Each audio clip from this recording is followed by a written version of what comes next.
With the end of hostilities in sight and the conclusion of the war, this led to an interesting and indeed unprecedented episode in U.S. history, and that's the involvement with colonial race making. That's to say, the constructing of this new racial group that technically is now part of the United States as a colony.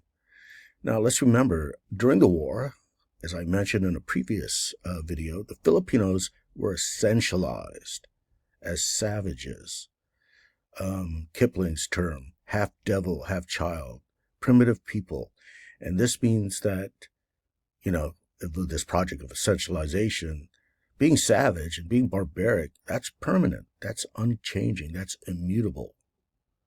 However, this brings up an interesting predicament. Now that you want to engage in the civilizing mission with the subjugation of natives, how could you civilize people that were supposed to be essentially and permanently uncivilized and savage?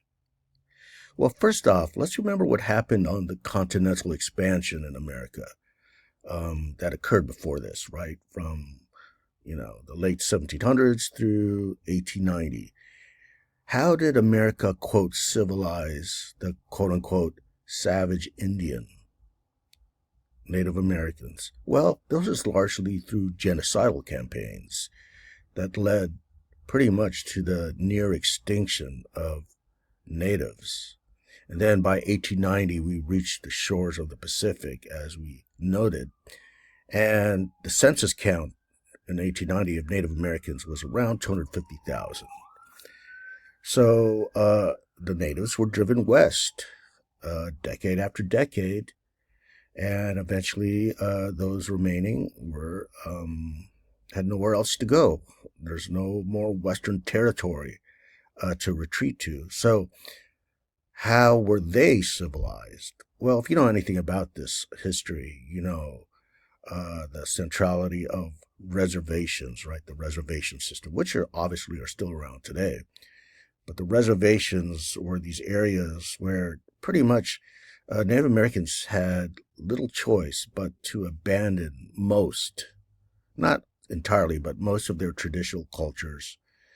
Their children were forced into Western schools. They were forced to adopt aspects of Western civilization that previous to that may have seemed more foreign, right? For example, just the capitalist system, the market economy. You're forced to rely on that, on your everyday subsistence rather than being self-sufficient. So this is a form of civilizing them, right? To tame the wild Native Americans, quote unquote. Now, here we find ourselves after the Philippine-American War, and we're at a new frontier, and this time this new frontier is at the Pacific in Asia. And we already know of the project of the civilizing mission that had to take place. So again, you see this project of, well, first of all, you see a predicament. How were you supposed to bring civilization to these savages if they were essentialized as such? So this involved, as noted in the slide here, racial reconstruction, the reconstruction in racial terms of the Filipino from a barbarous race to something else, right? Okay, so the Filipinos were racially reconstructed here to a new racial category, and I know this sounds pretty funny, but the term here is Little Brown Brothers. And this is actually an official term, believe it or not. It was coined by the U.S. colonial governor of the Philippines. They had to, of course, create a new, office, if you will, the colonial administration. And who's in charge of that? Howard Taft. And later on, Howard Taft would become a U.S. president. Okay, so when we analyze the term coined by Taft, Little Brown Brothers, this term is interesting because, okay, they're little. That means physically they're still inferior. Of course, they're brown, racially speaking, skin color. And that means, of course, according to racial hierarchy, they are racially inferior. Yet, they're now our brothers. Okay, they're not savages out here. And here's that old way of thinking it, like during the war, right? Uncle Sam trying to catch the savage Filipino. But now, look at this guy. He's the little brown brother. And notice he's wearing Western attire here. Now, of course, there was Western attire before Americans arrived in the Philippines. That's because, there were the Spanish colonial presence there. But nonetheless, this is a telling photograph because it kind of captures or encapsulates the whole notion of the little brown brother, right? So again, racially inferior, physically inferior, but still now in this family relation, if you will, of brothers. And this marks the Filipino as in between civilization and savagery. So before you had these two polar opposites, savages and, civilized people. Now they're in between, the Filipinos, that is, right? Though they could never be in racial terms like, say, the Anglo-Saxon, of course, hey, they could at least be in this zone of in-betweeners, if you will. They're not savage, yet not exactly white. And with this racial reconstruction, the U.S. can now proceed on its civilizing mission that Senator Beveridge, an imperialist, and Rudyard Kipling, the poet, that they argued is the most important reason for Philippine colonization. Let's remember Beveridge emphasized the elemental justification, to use his term, elemental, as racial. And that's, of course, tied to the civilizing mission. Now, one thing I keep emphasizing here is how overseas colonialism is indeed an unprecedented episode in U.S. history at that time. Okay, we had no prior experience colonizing abroad. How are we as a country going to be imperial while still espousing our beliefs in freedom and democracy? How are we going to resolve that contradiction, indeed, between the two, right? Well, we see this resolution, this attempt to resolve it at work right away. And with the surrender of the Philippine Liberation Army, the U.S. could now put in motion this experiment in overseas colonialism. So first things first, right? How to sound like liberators rather than conquerors. Well, this gave rise to the name that was created for Philippine colonization. And that's the term right here, benevolent assimilation, the term for Philippine colonial program. So, first of all, notice the juxtaposition between the term benevolent and assimilation, right? Let's remember that benevolence, well, this was a duty again, a burden, right? But we are doing this purely out of benevolence, that is, out of our kindness, right? Generosity.